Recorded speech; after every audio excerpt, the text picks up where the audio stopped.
Əmək Məcəlləsinə təklif edilən və artıq Milli Məclisdə birinci oxunuşda qəbul olunan dəyişikliklərə əsasən minimum əmək haqqı məbləğinə ildə ən azı bir dəfə baxılacaq. Bunu deputat Vüqar Bayramov deyib. Onun sözlərinə görə dəyişiklik təsdiq olunduqdan sonra minimum əmək haqqı artımında dövrlük təmin olunacaq. Bu artımların artıq qanunla tənzimlənməsi anlamına gələcək. Minimum əmək haqqındakı artım sadəcə aşağı maaş alanların deyil, eləcə də vahid tarif cədvəlinin bütün pillələri üzrə əmək haqqlarında artımları təmin edir.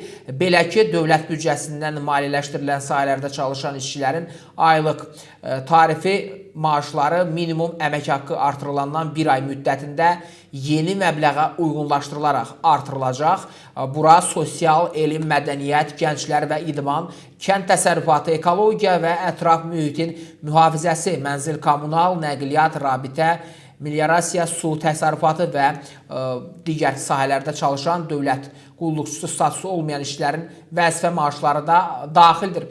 Bu sahələrdə çalışan və dövlət qulluqçusu statusu olmayan vətəndaşlarımızın əmək haqqı və dövlət büdcəsindən maliyyələşdirilir. Cədvəldə maaşlar 19 dərəcə üzrə müəyyənləşdirilir. Hazırda ən aşağı maaş 400, ən yüksək isə 1150 manatdır. Minimum əmək haqqının dövrü olaraq artırılması praktik olaraq bütün dərəcələr üzrə artımlara səbəb olacaq. Bu zaman əmək haqqının minimum səviyyədən az və çox olması xüsusi önəm daşımır.